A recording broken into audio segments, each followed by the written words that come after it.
Super Tom Soucek.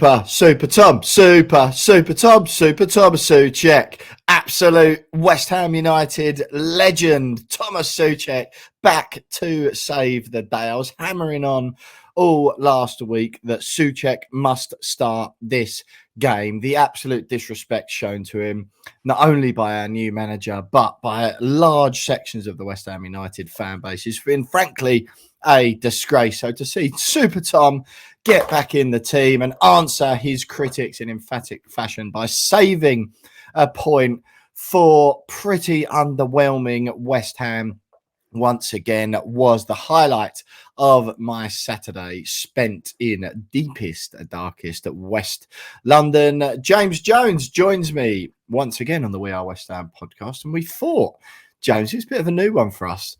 This time round, we're getting it out. I shouldn't really say getting it out of the way, but we're doing the podcast on a Sunday.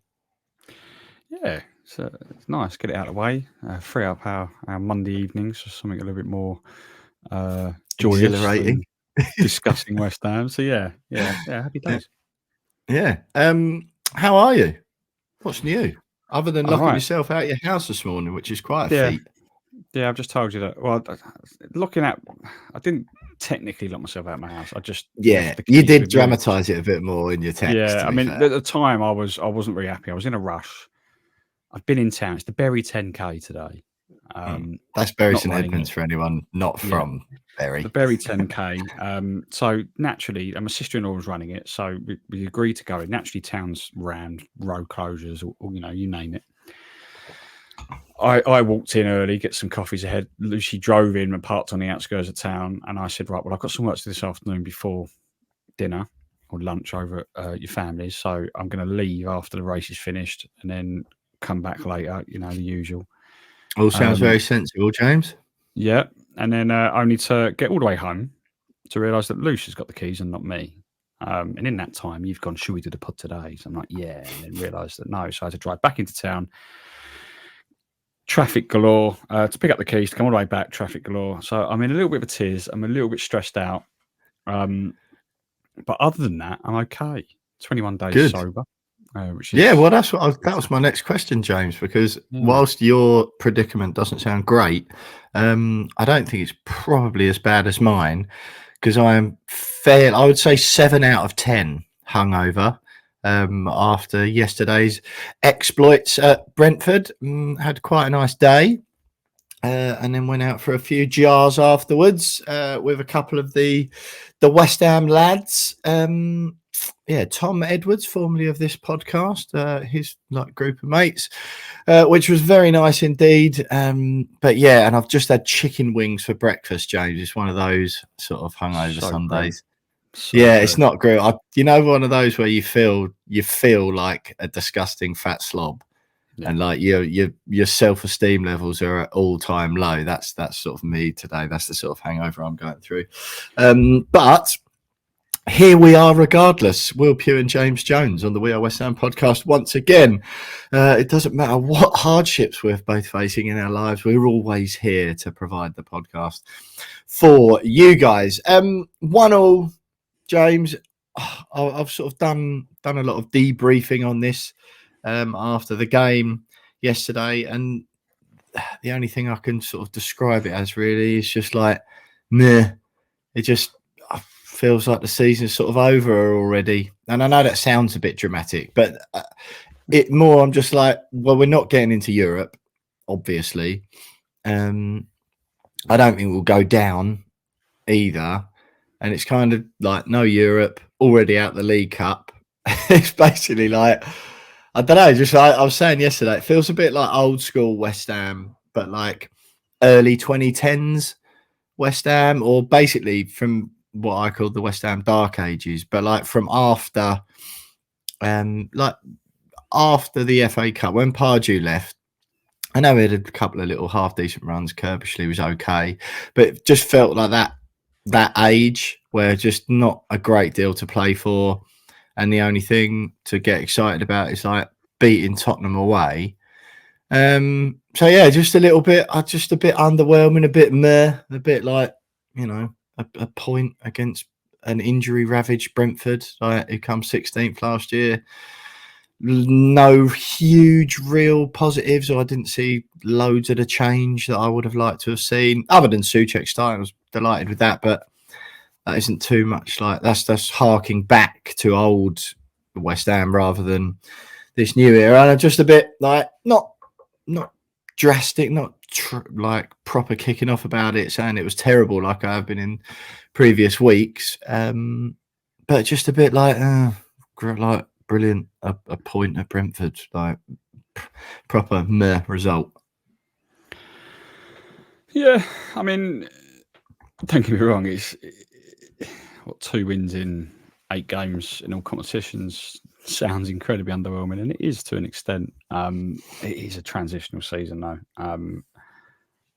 and I think it has been worse for us at stages. I think that we have to remember that there's been so much change over the last few months at the club that you could kind of half expected the season to kind of go down the route that we can see it going down.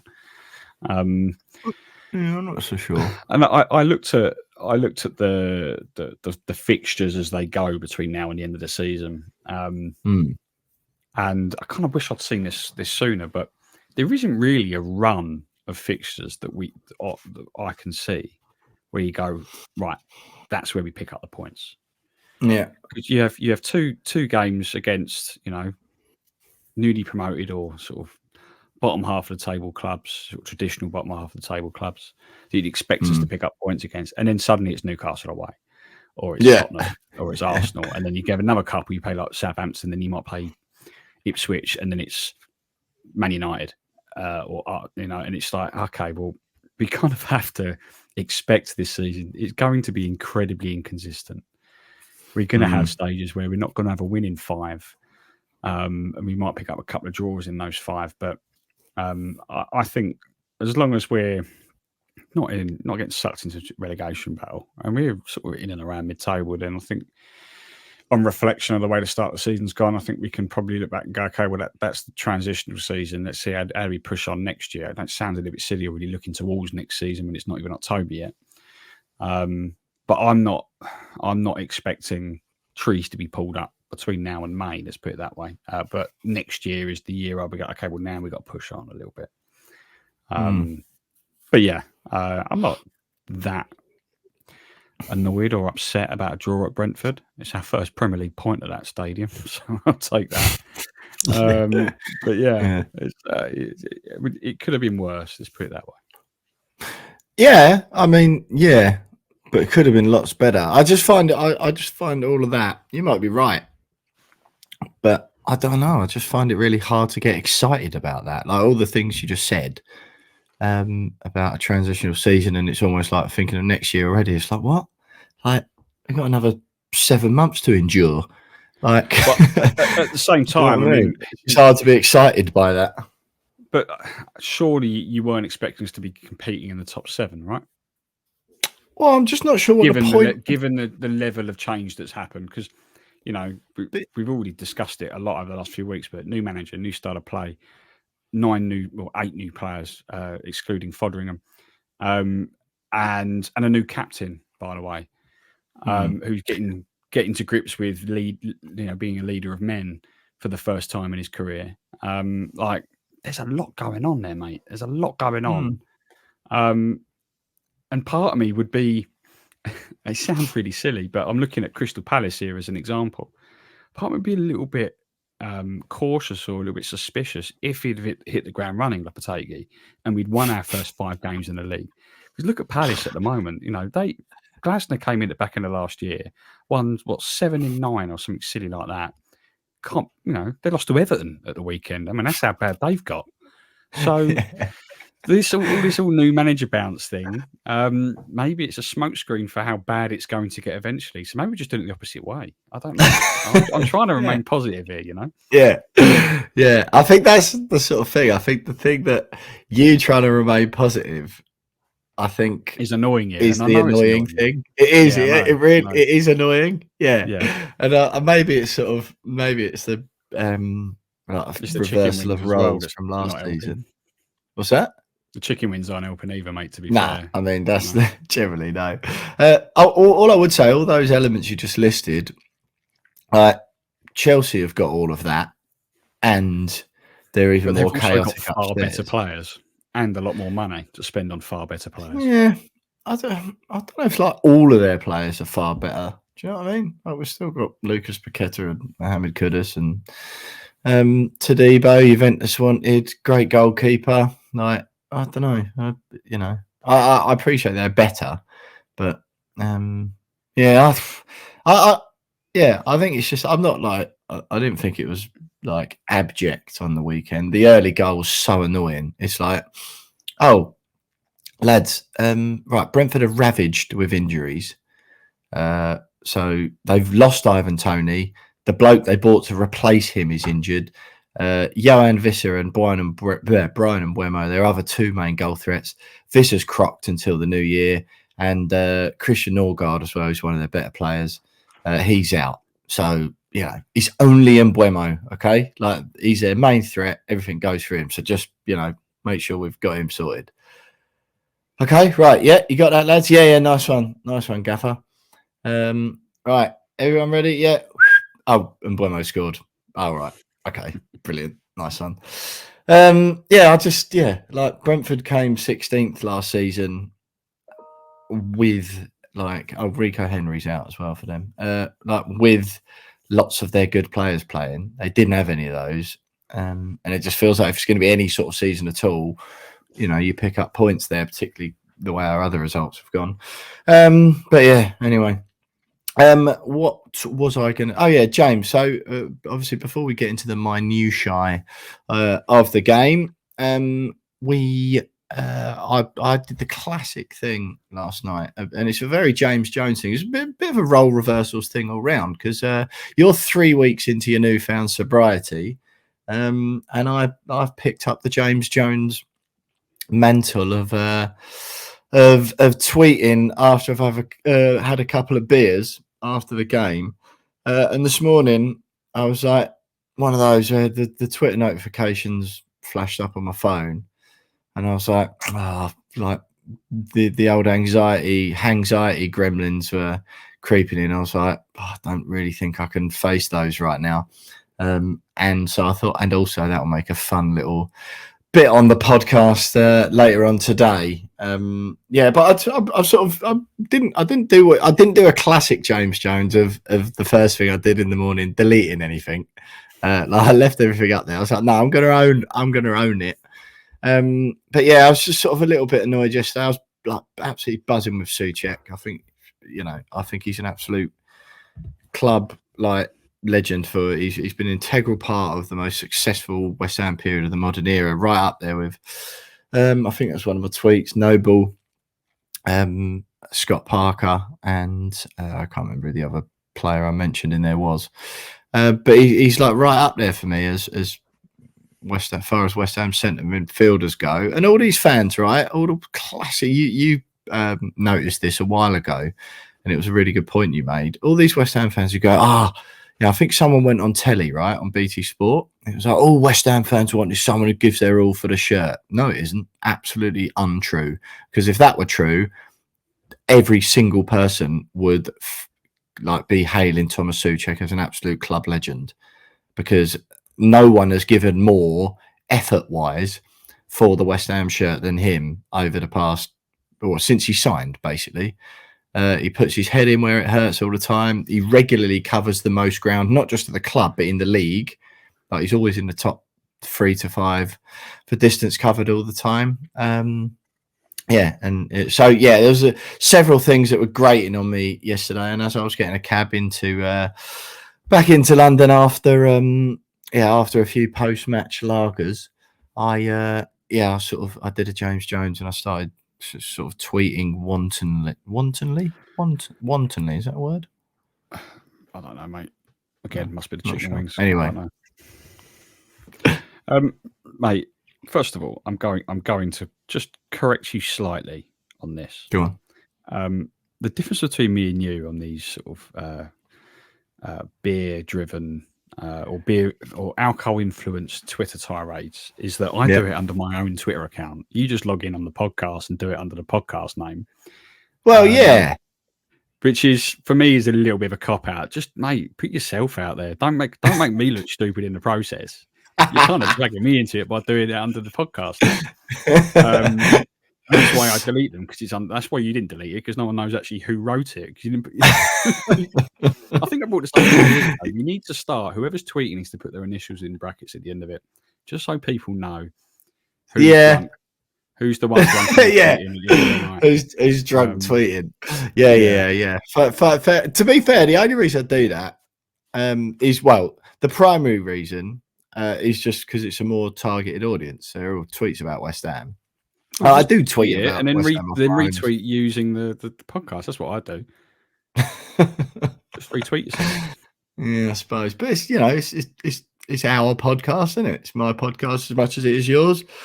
You can tweet off the, but I do appreciate what you mean about maybe initialing them. But as you could probably tell, that sort of wasn't at the forefront of my mind at the time, no. With the taste of Peroni still fresh on my lips. Yeah, well, I mean, there is one that to be fair, I'm looking through them now, and you've just literally praised Tomas Soucek to the nines. Yeah, it was as if he was in the room with you and he was paying you to be incredibly nice about him. All very well deserved compliments towards Soucek. I'm in the same belief as you. I think he's a stop short of saying legend, but not far off it, to be fair. European Cup winning midfielder. He was on the official West Ham podcast a while back, and they actually asked him how many stitches he's had in his head since he signed for the club. And I think he said something like 50. And his face has been disfigured in the name of West Ham United as a result of him just putting everything. He's lost blood for us. Definitely.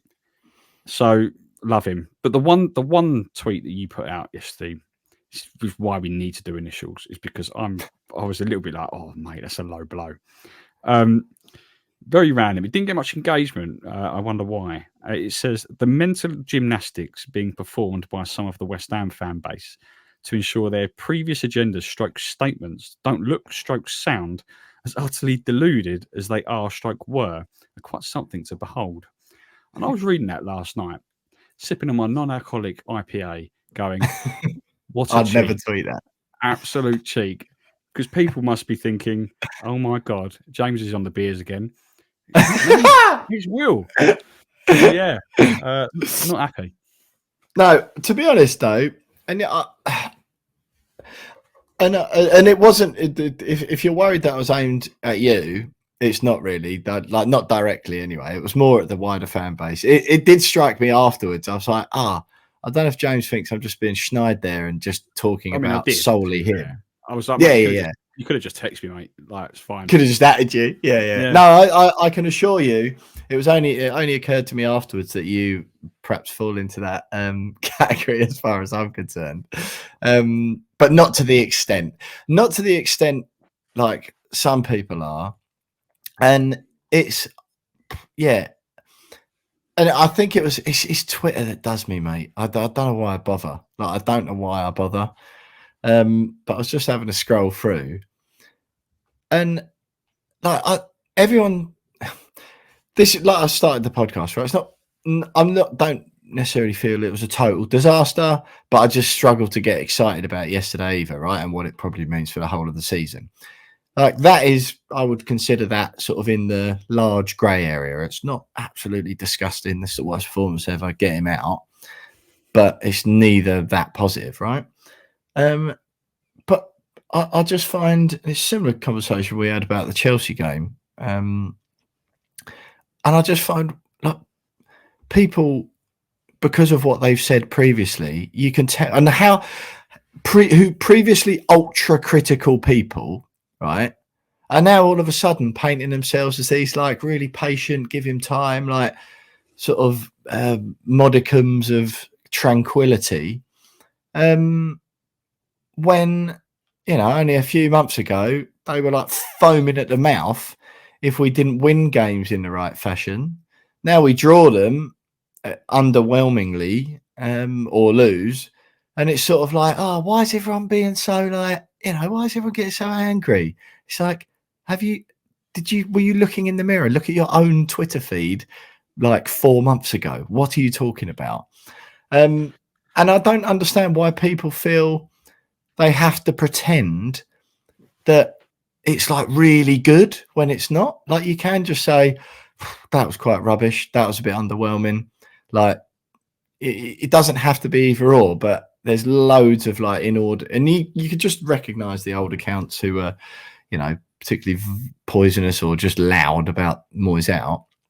And it's now all of a sudden like just determined to see things that aren't there and make out that actually it's brilliant, and it's just like people just being blind because they can't see how amazing it really is and how amazing it's going to be. It's like, just watch the football game and say it was like pretty average, like, or say it was pants.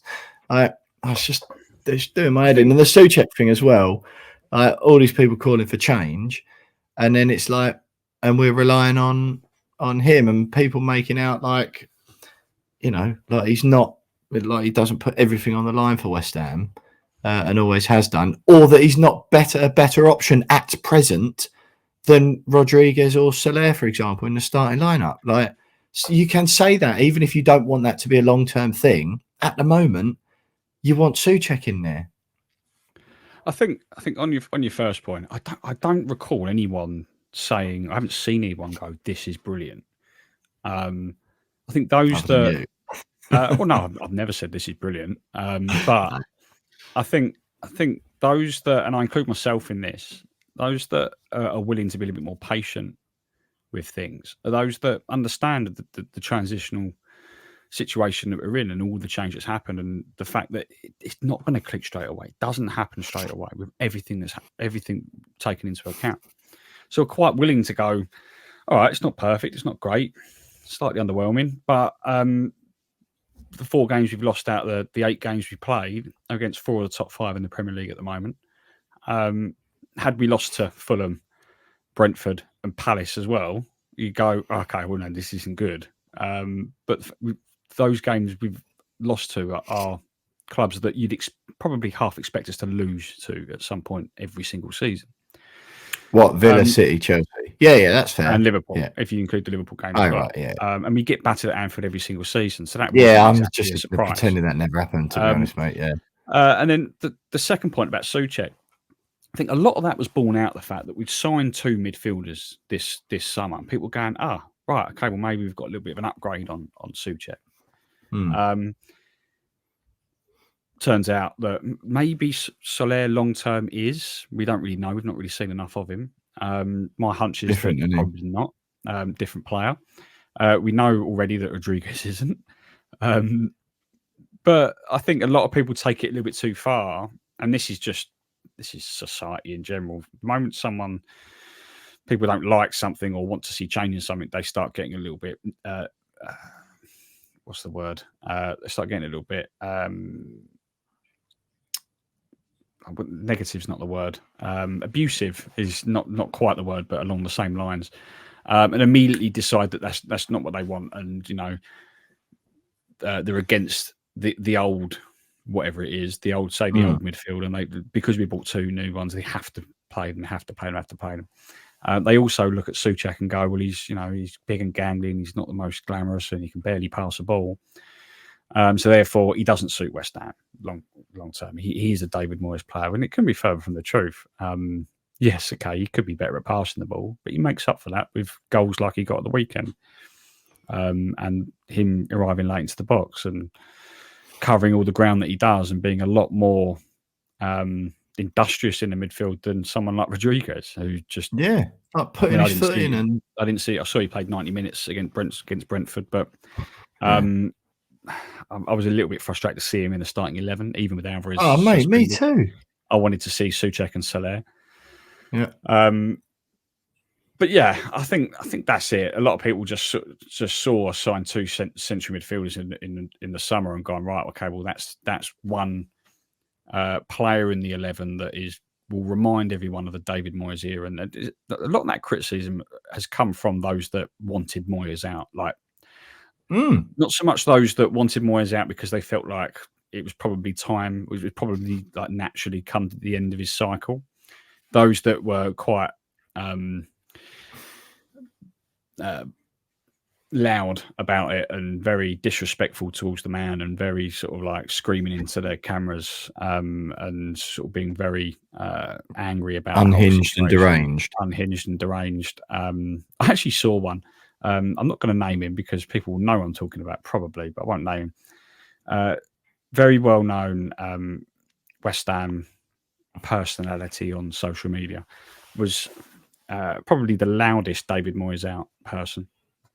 Even said at some point in the before Moyes went, look at all these managers that are available. Surely these are all better. And Lopetegui was at the very top of that list that he put out. And now there's a lot of clips of him slagging off Lopetegui, saying that no one wanted him, and it's a disgrace, and he's got to be sacked. And this is unfortunately the way it's going. This is the fan base that we've got at the moment. It's not everyone, is it? To be fair, but I know what you mean. There's no one can really make their mind up in terms of what side of the fence they're on. And you either criticise for being on either side of the fence, or even on the fence. Well, that's the thing, yeah. And it's like you can't like people those that sit in the middle and go, look, I don't know whether Lopetegui is the right man long term, but I accept the fact that it's not been a good start, but I also accept the fact that these things take time. This is kind of where I'm at the moment. I'm not saying Lopetegui is going to end up winning us a Conference League or a Europa League, and we're going to finish in the top 4, and it's going to be great.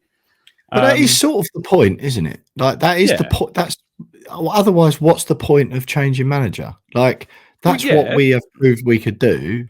Yeah, but I think also you have to accept the fact that by changing manager doesn't mean that the manager that you pick is going to be amazing. Like that's the plan, but there are a number of different reasons why it might not work out. But but the point is, it's not acceptable. Like for West Ham to revert to a club who don't challenge for Europe. Like that's the new level now, isn't it? With the stadium, the investment, that's the level. Acceptance that for the new managers to start achieving that. It's going to take time for us to get there. I'm not saying it's going to take 3 or 4 years. I'm saying it's probably going to take a season for us to really kind of get our ducks in a row and get everything sorted and sort of start looking like we're on that trajectory again.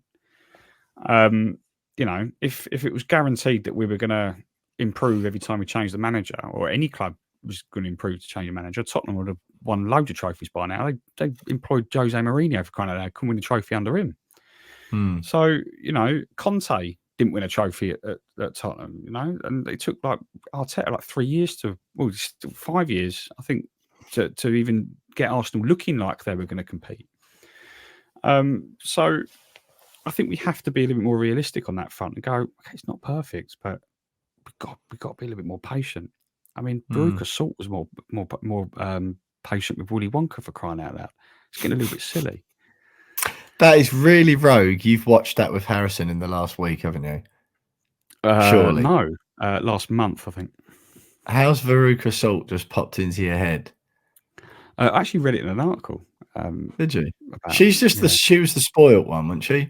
Yeah, she's like, I want it now, and it made me think. I read it in an article, and I was like, yeah, that is so true. West Ham fans are currently like that. Some West Ham fans are like, I want it now. And it's like, No, fair enough. Yeah.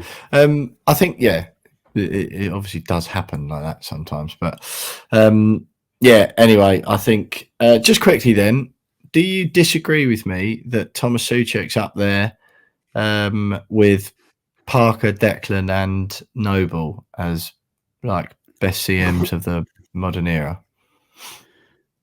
Noble aside, he scored more goals than the other two. Noble's mostly pens as well, aren't they? Yeah, he's closing in on 40, I think it's on 38, 39.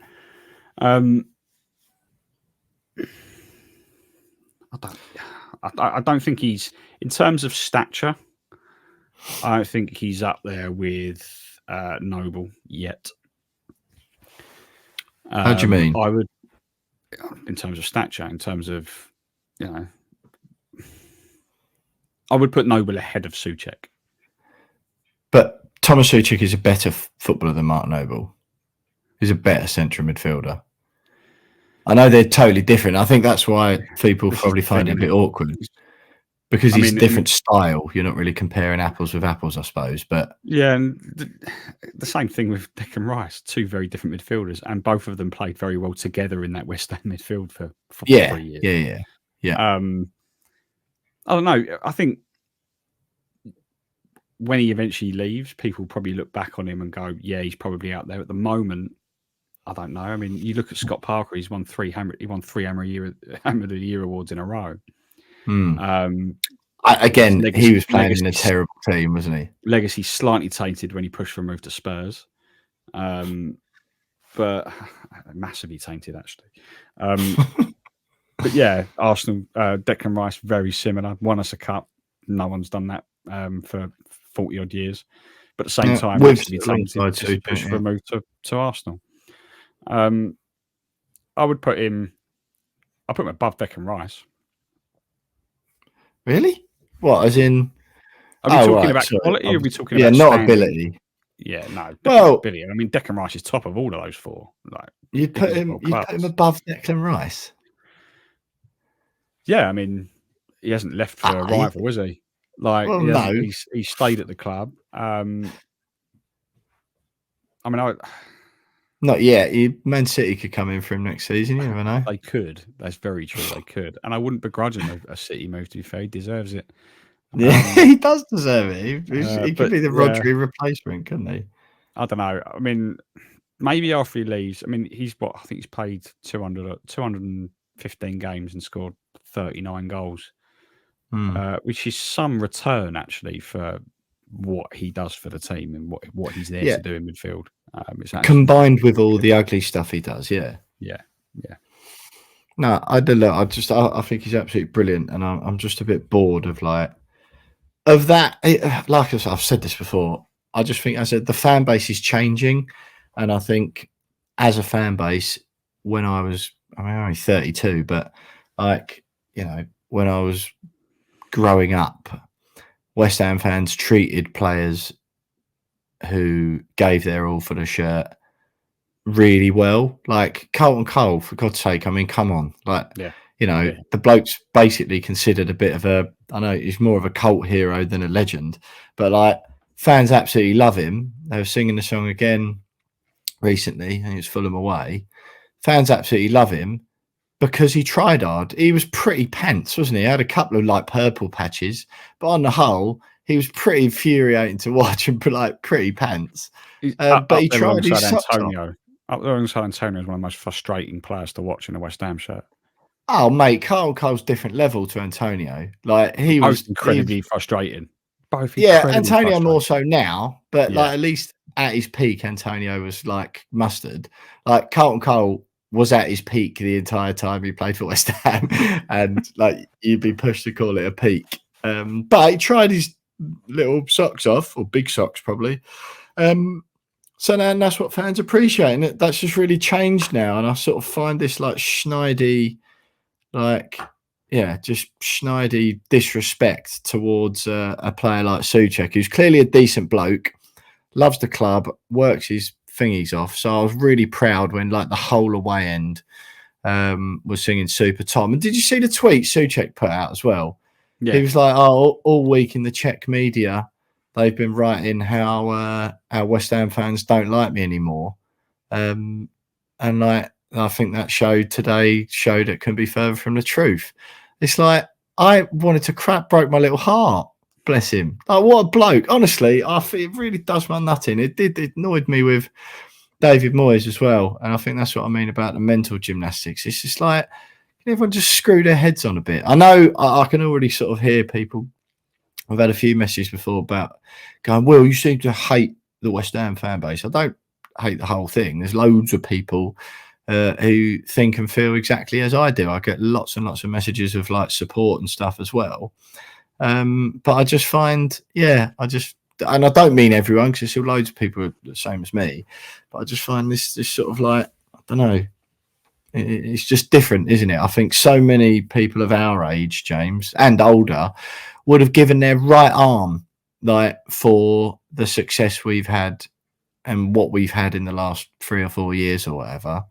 And then to sort of, I don't know, it just seems to have like it's sort of changed a little bit of the discourse among fans, and I just think, you know, to not show a bit more gratitude and respect. Same with Moisey last season. I know I banged on about this before, but with Soucek as well now, to players who, you know, basically just because some fans think that they represent a style that they don't like during a really successful period. And I just think that's no excuse for like just being so disrespectful to people who've given their all for our beloved club, which plenty of players and managers in the past have not done. Yeah, I agree. I think it's, unfortunately, I think it's a cocktail of modern society, the cesspit that is social media, and the increased expectation at the football club, as thanks to David Moyes and him winning that Conference League. And there's just this increased expectation that, you know, we should be going in a certain direction with a certain caliber of player. Yeah, you throw in modern society and social media into the mix, and it turns it ugly and turns basically people just being able to say what they want without even. You probably find a lot of these people saying that sort of stuff, they don't even believe it themselves. They're doing it for engagement and likes, and whatever else on social media, just to get a reaction out of people because they can. And most of the time, they're faceless accounts, and they can just do and say what they want. Yeah, don't even, or so, a lot of the time, I feel like maybe don't even go to the games. So I think that's where I sort of make the mistake of getting drawn in sometimes. I'm like this person, like, or this account person, whatever, probably doesn't go, probably doesn't go to matches, might have been to a handful of games, if at all. Like, why am I nibbling? And to be fair, that's very much the James Jones approach before. We seem you're on your new mission to sobriety and balance and stoicism and whatever you've read in your self-help book, and I'm apparently going down the other way of getting drunk and tweeting and having chicken wings for breakfast, which really isn't the one. Anyway, James, have you got anything else to add before we go on and talk about the actual Brentford game for a bit? I feel like that was a nice start to the podcast, because it's it's one of those times where the actual game, or the actual story, is probably the wider context rather than just about the specifics of the game. Have you got anything else to add? No, not really. And if I'm honest, there won't be a great deal of value from me in the Brentford, because I didn't see the game. So I'm hoping that you'll give a balanced view on the game. But yeah, nothing else from me, I think. No, fair enough. Right, do follow us on social media. If you if you like angry, passionate tweets defending Tomas Soucek, then get us at @WeAre_West Ham on Twitter. We are West Ham Pod on Instagram. Where else are we? You can subscribe to our YouTube channel. Do that, please, if you haven't already. That would be very good. Just search We Are West Ham Podcast on YouTube. You can email us at wearewesthampod@gmail.com. And what else can you do, James? You can buy us a pint if you want. buymeacoffee.com/wearewestham. And I think that is basically about it. Stay with us, because we'll have a little bit more of a breakdown of the Brentford game next. And James, who have we got? It's Ipswich at home at the weekend, isn't it? And I've already arranged an opposition view, so we will have joining us as our guest this week, I think the podcast, the Suffolk Crunch, an Ipswich channel. Rich from the Suffolk Crunch will be having a chat with us, and that podcast will be released separately later this week as usual. I think that's about it. Let's have a bit more of a chat about the Brentford game next.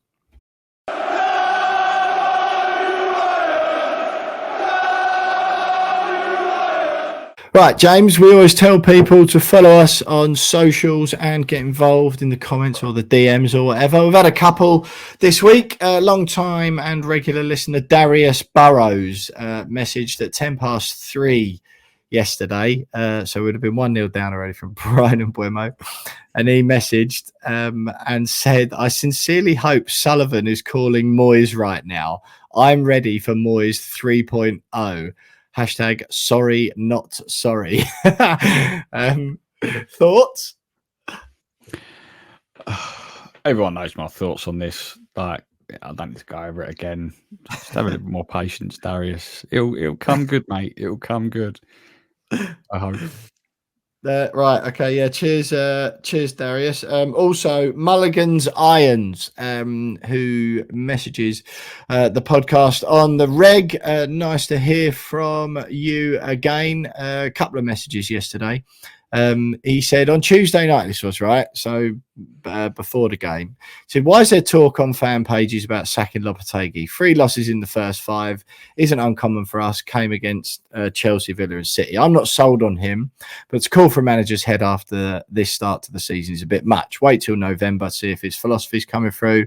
And until then, stay at the ground for 90 minutes, support the lads. I get furious seeing fans complaining that there's no heart. But bloody hell, it's not like the crowd is lifting them to want to play from them either. Yeah, a bit of a separate issue we have sort of touched on the last few weeks. And then well, I didn't have time to reply to that, right? So that was a message. And then at 3 minutes past 3 yesterday, he messaged again and said, oh, we're 38 seconds in and I can see why. Taking it all back. And then another message this morning. Having sat there and calmed down and thought about the game, imagine being Lopetegui. You inherit 2024's Marouane Fellaini from David Moyes, I assume you mean Soucek, who's got a huge engine, a huge heart and pops up all the time where he's needed for an important goal, but he struggles to pass and looks like Bambi on ice at times. Then you realise this could be Antonio or Soucek you're talking about, and he can't afford to play them, but he also can't afford not to play them at the same time. Also, James, can you do your stat thing? That made me laugh. That stat thing that you do, and find out how many goals we've shipped so far in the first 5 minutes of games this year, and or how many we've shipped within 1 minute of a dead ball situation versus genuine open play goals. Think our issues are largely not switching on. Obviously, you haven't had time to do your stat thing yet, which I love. James, what do you make of that? I mean, some of it ties into my whole transitional thing. Lopetegui's not going to have it perfect straight away after one window in terms of what he wants and what he needs. The stat thing, I can look into it, mate. A lot of early goals. I think that's definitely been a factor this season. But yeah, I'll do my level best to get those numbers for you for next week's pod, I think, mate. But yeah, I do agree that it's probably going to take more than one transfer window for Lopetegui to get the squad exactly how he wants it. Yeah, I mean, we have made some improvements, haven't we? But I mean, everyone was raving about the summer, weren't they? Everyone was going, "Oh, what a summer that is! What a great summer!" But I think the reality is that it's going to take more than one great summer. It's going to take a couple, probably. God, yeah. Fair enough. Right, the game then, James. I mean, Bryan Mbuemo, like I was saying earlier, sort of absolutely infuriating. He was their only outlet. Everything they tried to do went through him. He's a really good player, and I really liked it because West Ham had a look at him over the summer, and there was a chance of us doing that deal, and I was really excited about that. I think it would have been a great addition, but obviously we have already got 704 players who can play in that attacking midfield line, haven't we? Just behind the striker. So yeah, you're sort of up for the game. Nice day. Made it out to London. Didn't cycle this time. Brentford's out a little bit further than Fulham, so yeah, no choice but to get the train. Yeah, the sort of atmosphere was good. Like beforehand, everyone sort of looked and felt pretty up for it. It's sort of, like I say, felt like the old school West Ham because everyone I spoke to was convinced we were going to lose. So it was kind of just like everyone was there to enjoy the day out. But even by West Ham standards, the first goal, like in a minute, you're just like, seriously? And it was just such a out of nothing as well.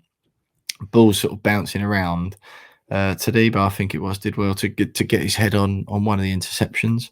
Yeah, and it's just like, what? Surely not. And it just felt like, it's just like, oh, here we go then. It's just like, when you sort of, I did feel a bit sorry for Lopetegui then. I was like, God, blimey. Like, he's just sort of up against it. You go 1-0 down early. And I was like, oh, could be one of those days then. But it was confusing, right? And so you asked me for balance, James. Yeah. So, and I'm going to try and do that. The worrying thing yesterday, it wasn't as bad. It was nowhere near as bad as Fulham, right? And largely, if it wasn't for that early goal, we probably win that game.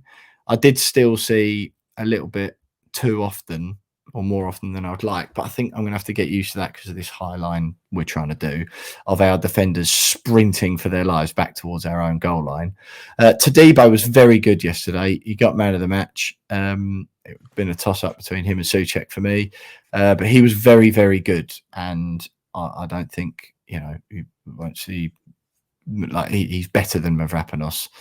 Certainly when we're playing 4 at the back. The one thing that's really doing me in is this Aaron Wan-Bissaka thing. And it's one of those classic ones, James, where, like, I when I was like listening to some fans around me and chatting to some at half time and afterwards, I'm like, what game are you watching?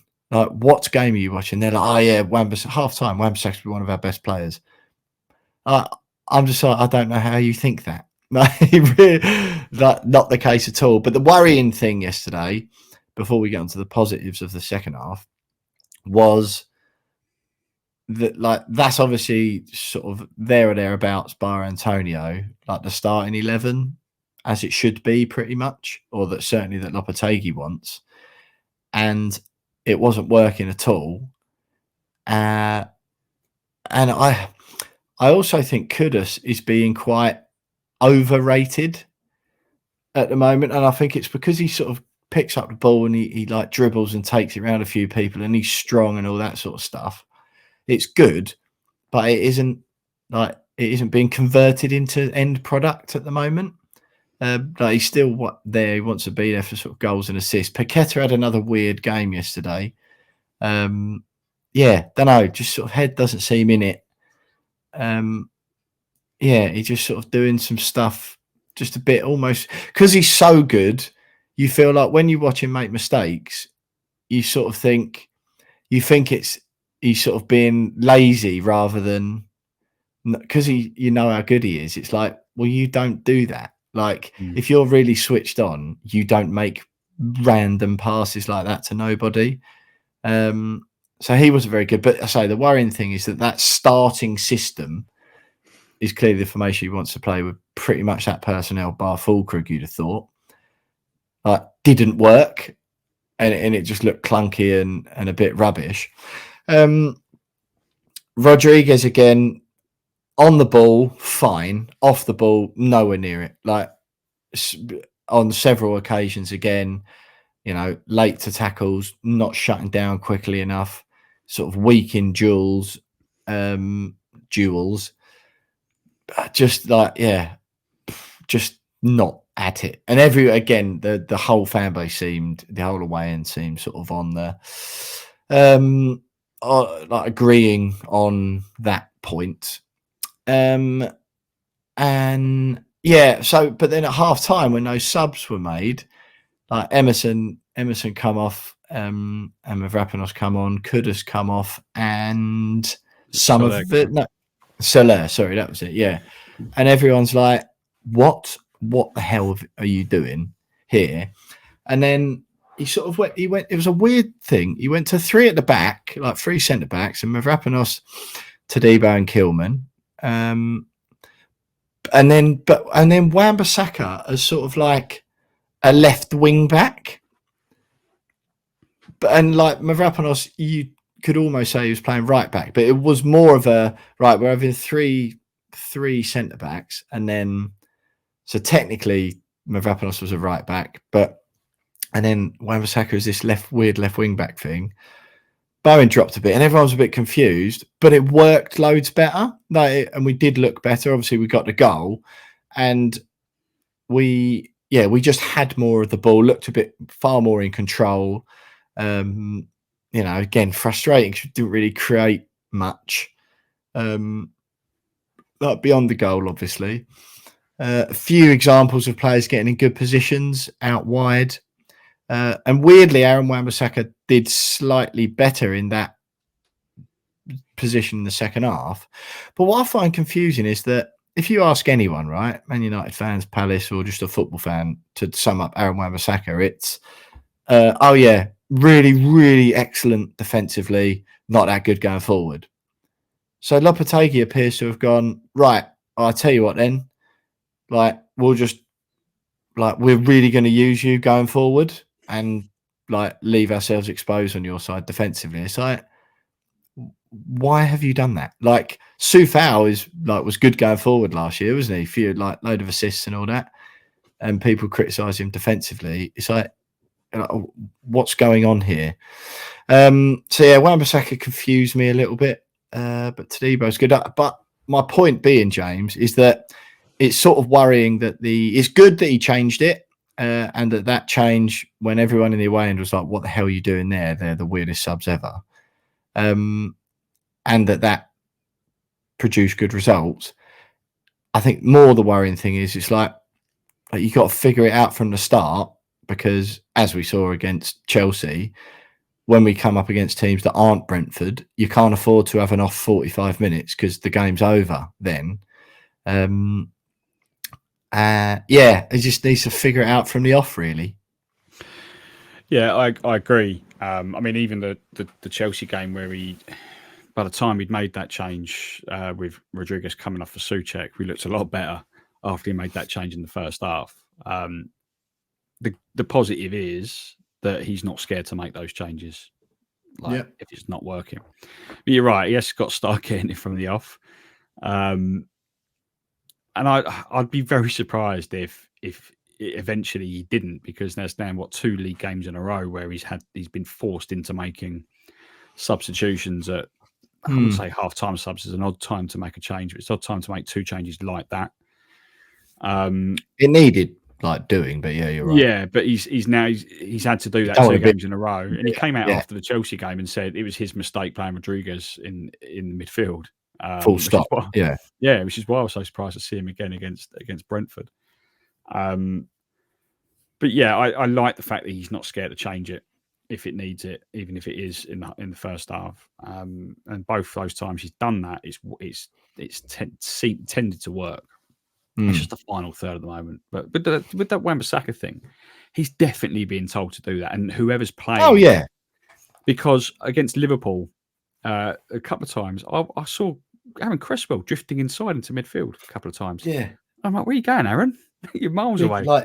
Inverted fullback or whatever. It's one thing getting Aaron Wan-Bissaka to do it, but getting Aaron Cresswell to do it, I was a bit like, oh, I'm not sure about that. I love Cressy, but no thanks, not in midfield. But it's definitely an instruction for the left back to drift in. But yeah, I think he's doing a lot of trial and error at the moment, Lopetegui. I think that's what we're seeing, and I'm hoping as a result of those little experiments that he's doing, eventually he's gonna find something that clicks. Admittedly, running out of time, and it's a very odd time to be doing a lot of quite risky trial and error in my book. But like I said before, patience. Let's just see what happens. I mean, Thomas Edison, was it 10,000 attempts to get the light bulb? 10,000 formations to get it right at West Ham. Why not? Yeah, pretty much, mate. I must admit, right, for the first time now, I did see at least a glimmer. It wasn't enough, but I did see at least a glimmer of a pattern of play that might actually work when we have the ball. Like we had a breakthrough with Will Pugh. There's a breakthrough. Sort of. I mean, hardly. I wouldn't get too excited, but it was more like we had got into a few promising positions out wide, which I was a fan of, but didn't really do anything with. There was a few times like cutbacks or whatever. Little build up play to our goal was very impressive. One touch football on the edge of the box was nice. Yeah, and then the scrappiest like end to the move ever, wasn't it? Well, it's because Antonio miskicked his shot, and it kind of just bobbled in front of Soucek. I think classic, yeah. But yes, I would still say sort of concerning. But and I think that's what we're chatting about this after. The worrying thing is, right, is that under David Moyes, like it or loathe it, his style meant that when we went and played big teams, all right, it wasn't going to be pretty and we weren't going to have much of the ball and it was going to be quite ugly, but everyone would be organised and you felt like you could give them a go or at least be in the game. That's not going to happen when we play. We got Tottenham in a few weeks. We will get absolutely turned over. We will get absolutely humped there. And that's as we saw against Chelsea. I just think certainly for a while, like there's going to be lots of games which are over by half time. And yeah, it's sort of just like you could afford to have a dodgy 45 minutes perhaps against Brentford away. You haven't got anyone who, other than the early goal, couldn't really hurt us. Yeah, I do just worry when we play proper teams. There's going to be games that are just like, oh, well, it's done because we're going to concede loads. But yeah, all in all, nice to do an away day once again. But it's just one of those where, like, 1-1, it's just meh, isn't it? It's like neither good nor bad. But yeah, so Todibo good. Kilman I thought was okay again. Areola good as usual. Yeah, I don't understand the Wan-Bissaka thing. Antonio got a bit of grief at the end from some of the fans. It's sort of like not his fault really. Like the fact he's still starting the game in 2024. We've done it already on the podcast. Not to do it again. Danny Ings comes on. You know, he's not going to change a game. They were singing the Danny Ings song in the away end, and I'm pretty sure it was ironically. It must have been because, yeah, that was quite funny. But yeah, Somerville again, like Bright when he come on. I don't know why he didn't start. I think that's probably a bit harsh on him. Just one final sign off though, James. Lucas Paqueta, I don't know if you've seen it, was sort of a little bit sulky as he trudged off the pitch when we were still drawing. What do you make of that situation? Because he wasn't great again. What do you think's going on? I wonder whether this whole betting thing hanging over him is having an effect. Yeah. Because he's been charged, hasn't he? We're just kind of waiting for the outcome of that. And there's been more come out in the week that I think it's his dad or his granddad, family stuff, paying allegations of, we should say, allegations that I think it's a family member of his has been sending a Brazilian playing in La Liga, I think, money, and those transactions came at the shortly after that particular player had been booked in La Liga on 2. And they've admitted it as well, haven't they? They said yes, we did send the money, but it's because I owed them money. It has nothing to do with gambling. Yeah, of course. Yeah. But there's this belief, or they're trying to tie it in to the whole Paqueta thing. The allegations. The FA have acknowledged it and are looking further into it. So I think that's probably playing on his mind. I mean, of course, it must do. Because if he is found guilty, then he is facing a ban, a life ban from football. I don't think it will be that severe, but that is a possibility. So it must be playing on his mind. I wouldn't be surprised if it is just that, and it's just causing a little bit of inconsistency in his performances. The fact is, he's only human, and he's got that hanging over his head while playing elite level Premier League football. Hopefully they can just nip that in the bud, the whole thing, and just get an answer one way or the other. Is he guilty? Ban him. He's not guilty. Let him play. Yeah. But yeah, I don't know. Fair enough. Right. Well, I think that's about it for another pod, James. West Ham 1, Brentford 1. Ipswich next week. We'll speak to Rich from the Suffolk Crunch Ipswich podcast later this week. That'll be out as a separate pod. As usual, we've absolutely got to win that. James, just brief thoughts then on Ipswich, just to look ahead to that one. They're in the relegation zone, played 5, drawn 3, lost 2, yet to win a game. -5 goal difference, only 2 points behind us. Seems silly calling it a must win, but it really is, isn't it? At this stage, yeah, I think so. Yeah, they've got Villa today, kicking off just as we speak right now, I believe.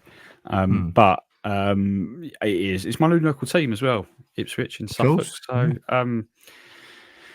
looking forward to that. It's one of the first ones to look for when the fixtures were out. But yeah, I think it is a must win, and I think we will win. I think it'll be tight though, 2-1. I don't think it's going to be. I think we'll probably go 1-0 down in the first minute, which is a habit at the moment. But I think we will win. I think we've got enough to beat him. Yeah, fair enough, mate. Fair enough. Right, thanks for listening for another week. Hope you enjoyed it. Don't know if the Sunday podcast will make any difference to you lot. Probably mean you get this podcast a little bit quicker than usual. So hope you enjoyed it. Thanks for listening as ever. Thanks if you got in touch. Sorry if we didn't get round to reading your message out. Make sure you follow us on socials at @WeAre_West Ham on Twitter, at @WeAreWestHamPod on Instagram, and follow us. Subscribe to our YouTube channel, We Are West Ham Podcast. We put a lot of clips and stuff from the pod up there. A few rants and stuff. You can buy us a pint if you fancy it. buymeacoffee.com/wearewestham. You can email us at wearewesthampod@gmail.com. Thanks again, like I said, for those of you who got involved and got in touch this week. I did mean to talk to you, Jones. You had a little sort of Twitter ding dong with one of our fans this week on Twitter, laying into you about stop saying shots on goal. And just call them shots and shots on target like every other human being in the world. I think I would say you had your pants pulled down. No, I think I came back with some very fair responses to his argument. He, in the end, said that he disagreed but could see my point. So, it's what it is, mate. In my book, when you can see what I'm saying but still disagree, I think that means that I won the debate, or I don't know. Does it? Because you've kind of gone, and this is no disrespect. I thought it was a really good discussion actually, and I enjoyed it very much so. But you can't say I can see what you're saying, but I disagree, and then leave it there, and then expect to say that I had my pants pulled down. When nothing back at me. So I'd like to say that I won that debate fair and square. It is shots on goal, shots on target. But I mean, it was at big_B27, right? And he was just sort of saying that you can't use shots necessarily as a metric of a successful performance, which was a very salient point. But I just let you two keep going backward and forward after that. But it did make me smile. I was watching from afar. And can you just confirm, by the way, because I'll get Alex to do this if not, because I'm getting a bit of grief and people casting aspersions over my character, that in the pub after the game, you said the words "good performance"? Because there's a bit of rewriting history going on. I don't recall saying good performance. It wasn't a bad performance. Absolute Trumpian tactics right there. No. I said I didn't think it was a bad performance. Anyway, right. That still. That's it for another week. Thanks for listening, everyone. Follow us on all our socials. Get stuck in the comments and we'll read them out if we can, or we'll reply one or the other, or sometimes both. Thanks for listening. West Ham apparently are still massive, I think. I don't know if you could be massive and draw 1-1 away to an injury-ravaged Brentford, but that is certainly what we're trying to do. Thanks for listening, everyone. Up the hammers, and we'll speak to you later this week with the Ipswich opposition view.